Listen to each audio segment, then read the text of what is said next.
Hello all, I'm Sai and you're watching The Book Dragon. In today's video, I'm bringing to you my August TBR. In my August TBR, I'm adding some books which I've been wanting to read for quite a while now. So there is going to be definitely a variety of genres when it comes to the different books in my TBR this time. And also I'm trying to wrap up some series by the end of August and start with some new ones. So I am highly expecting to enjoy the month as a whole when it comes to reading because there's going to be a very wide palette for me to read from. So without any further ado, let's get into the books right away. The first book in my TBR is The Girl Who Kicked the Hornet's Nest by Stieg Larsson. This is the last and final book in the Millennium Trilogy. If you've been following me for over a year now, you know that I like the first two books in the series a lot because The Girl with the Dragon Tattoo, I read it somewhere in the beginning, January or February of 2020, and I just extremely liked the book because it was so gripping. It is so good that you'll not be able to put it down at all. And if you're a person who likes reading thriller books, I think you should read the series because it is really well written and properly laid out by the author in each and every specific way possible. Also, another thing which you have to consider if you're going to pick up the series is that it is completely adult and has each and every kind of trigger warning that you can think about. So please do keep your mind open for that and then get into the series. Despite having such heavy content, the author just grips you as a reader throughout while reading the books because his writing style is interesting and the way in which he creates each and every character is also so real and they all have multiple layers completely. The first book I enjoyed a lot. The second book was a bit lesser compared to the first book if you ask me, but personally, I liked it because it was totally character focused compared to being plot focused, and that's the kind of books which I usually like. And I am expecting a lot from this one because if I finish this one, I have an added advantage of completing another series this year. So that's one of the main reasons I'm picking this up. And the reason that I've not picked it for so long is that it is really long. It is over 700 pages long and I'm not sure if I'll be able to finish it in August as well. But I'm going to try. And if I end up reading it, I'll try to review it as well.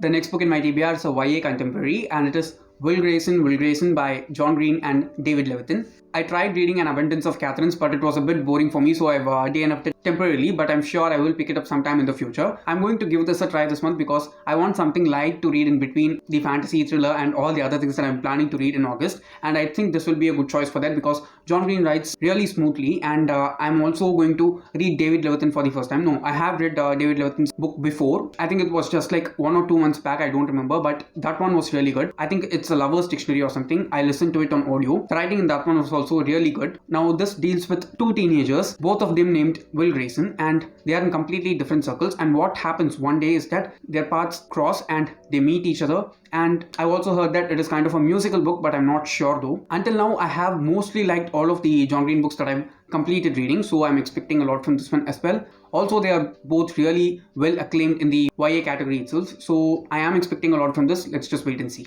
The next book is another conclusion to a trilogy and it is The Amber Spyglass by Philip Pullman. This is the last and final book in the His Dark Materials trilogy. I read the first book in March and after that I gave a really long gap and I finally started reading The Subtle Knife, which is the second book, in July, but I'm not sure if I'll be able to finish it this month or not. I might be continuing that also into August. Let's just wait and see, but I'm sure once I finish reading that I have to get to this as soon as I can because I know otherwise I'll just put it off for even longer and I'll not read it for a very long time. This has been sitting on my bookshelf for over 2 years now and I want to finish reading it. This is definitely one of the most unique fantasy worlds that I've read so far, and each and everything is very detailed but not at all daunting. Okay, I think this is one series which is definitely not targeted toward a certain age range of audience. It can be read by adults, kids, young adults, anyone, and can be enjoyed in a different way. It is complex enough for adults and simple enough for kids if you ask me, and it has the sweet spot in between for young adults as well. So I have been enjoying the first book also. So far I am like 100 pages into the second book, but as soon as I finish that one I have to get into this, and it is also huge. I don't know why authors just make it a point to make the last book in the series always so huge. This one's over 500 pages long again, but I'm definitely going to try and give this a go in August.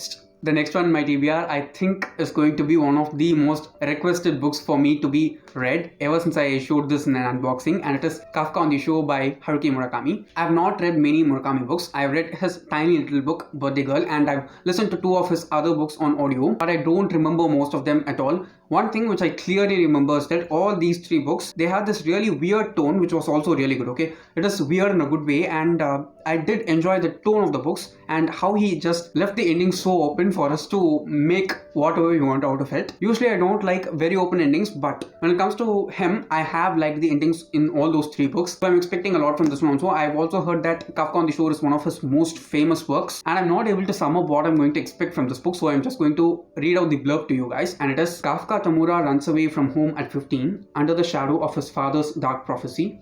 The aging Nakata, tracker of lost cats who never recovered from a bizarre childhood affliction, finds his pleasantly simplified life suddenly turned upside down. As their parallel odysseys unravel, cats converse with people, fish tumble from the sky, a ghost-like pimp deploys a hedgel-spouting girl of the night, a forest harbors soldiers apparently unaged since World War II. There is a savage killing, but the identity of both victim and killer is a riddle.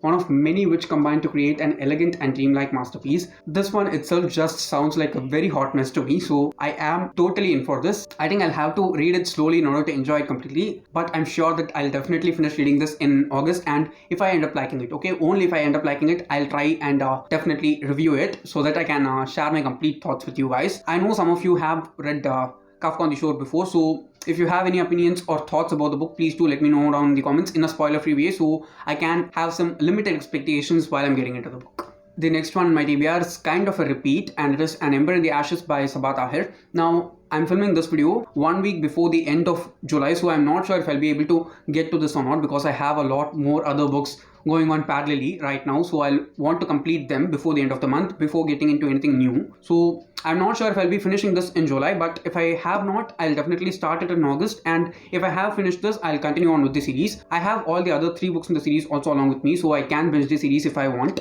and I'm not showing it to you guys because I want to show all those books to you in a haul which I'm planning to do sometime in the very near future. I have high expectations for this one also. I've heard that it is kind of dark but not grim dark, and it is very action packed. Usually I'm not that much drawn to action packed books, but if the action is done in a really elegant, detailed, proper way, I'm definitely in for it. If it's just like a fight described using simple words, it doesn't appeal to me that much. But if each and every crucial detail, like minute detail, is said to us, like how they spin the spot, how they breathe, how they take stances, if all those things are like clearly given, I do like reading action-packed books, but I'm not sure if it has all those things. I am expecting a lot from this. Let's just wait and see. The last and final book in my TBR is the only non-fiction which I've planned for August, and it is Dreams from My Father by Barack Obama. I think this is one of his first memoirs. I'm not sure though, but I'm very much interested in getting into this. I got this for free actually in my 99 Books Cart unboxing video, and I think this is the best book I've received in that box because nothing else hyped me as much as this book did while I opened that box, and I am very much excited to read it and